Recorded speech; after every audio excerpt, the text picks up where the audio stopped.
What's happening, guys? Week 16 is in the books and Vivyen hit a pretty dang big milestone.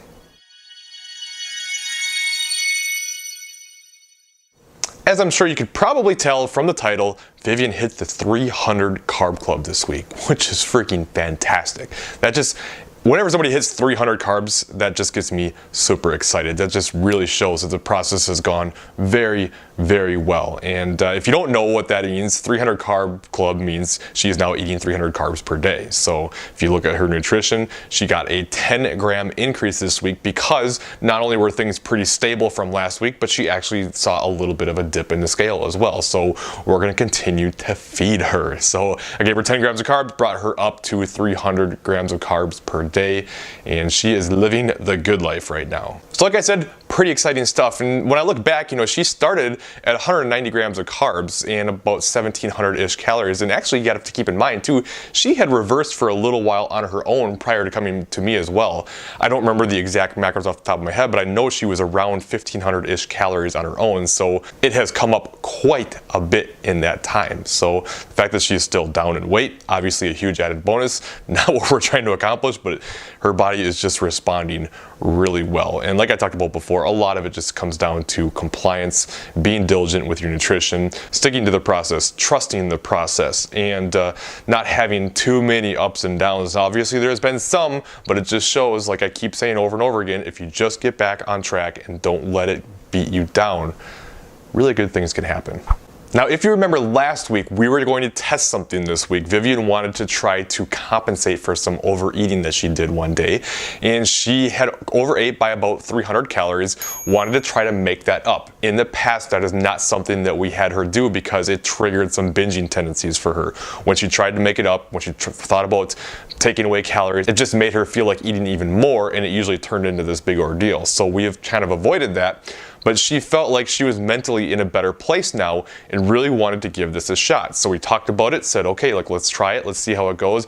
I personally wanted her to kind of make up for it throughout the next few days and kind of divvy up the calories a little bit more. But she wanted to make it all up in one day, and I decided, you know what, that's fine. At the end of the week, it really is that total calorie balance that we're looking for, and individual days don't matter quite as much. I just do find that personally, if we can keep things a little bit more even and spread it out a little bit more, I find that seems to work a little bit better. If it had been a bigger surplus, I probably wouldn't have said this. Like if you go way over, at a certain point, you just don't want to even think about making it up anymore. Like if you overeat by like 1,000 calories, you're not gonna wanna undereat by 1,000 calories, right? It's the big, like binging and restricting is the big problem. We wanna stay away from that. And if that happens, if you have a binge, if you have a large day of overeating, don't worry about it, just get back on track, don't try to make it up. But if you go over 200, 300 calories, 400 calories, that can be made up in a week relatively easily. If you have 4 days left and you're 400 calories over, you can undereat by 100 each day, and you're gonna even things out pretty well and keep yourself in a pretty good place.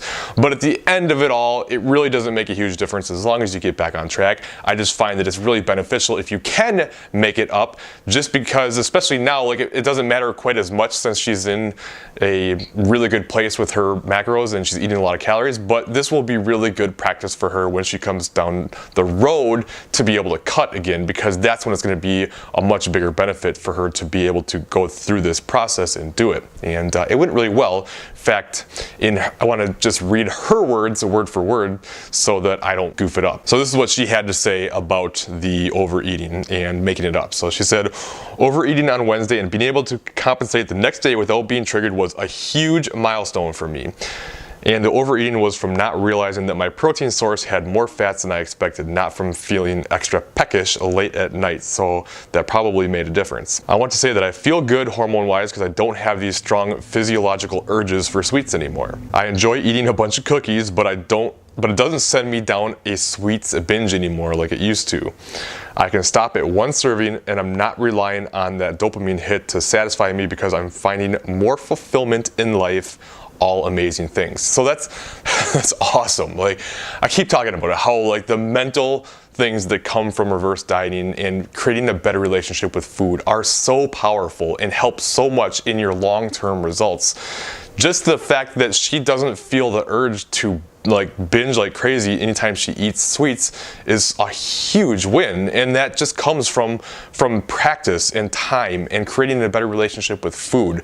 You know, I know it's scary, especially if you have a tendency to binge on sweets or whatever it is that you like to eat, and you try to avoid them as much as possible, but then eventually you go back and it's just, there's no off button. Probably because you have these feelings like, well, I'm not going to eat it again. Starting tomorrow, I'm back on my diet, so I got to get it all in right now. And you just kind of feel like you shouldn't be doing it. So it kind of like triggers this thing inside of you to do it, because our minds are all messed up.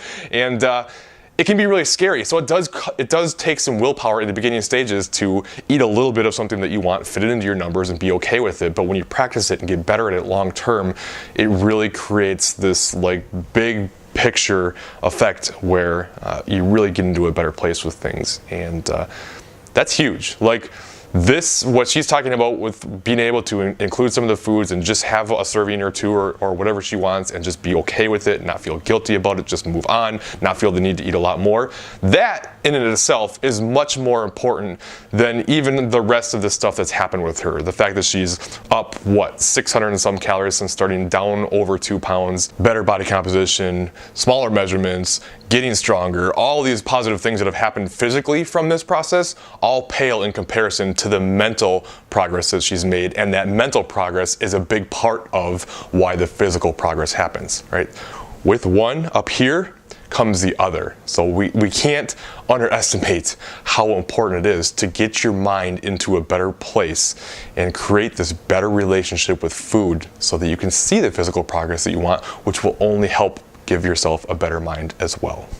So anyway, that's it for this week. Obviously, things are still going really well. We're gonna keep throwing calories at her as long as we can. She wants to be building. She wants to be in an actual muscle building phase. So I'm gonna keep increasing until we can get her into a little bit of a surplus that sticks, and then probably stick around there for a while until we're happy with things. And down the road, then we'll start thinking about cutting. And I'll talk to Vivyen. This is not anywhere. This isn't going to happen anytime soon, but when we do go through the cutting process, if she's open with it, I would like to document that on here as well, just so you can see the whole spectrum of things and see it from reverse to maintaining, gaintaining-ish and building a little bit, and then cutting down the road, and just see what the whole process looks like, because I think that would be really helpful. So I'll talk to her about that when the time comes, but I suspect she'll be okay with it. But anyway, any questions, as always, please let me know. If you find this video helpful, please leave it a like, subscribe if you haven't already, and I will talk to you later.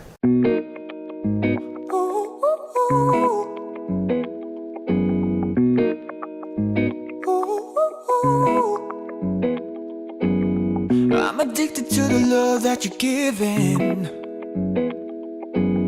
Every minute, every day I've been craving.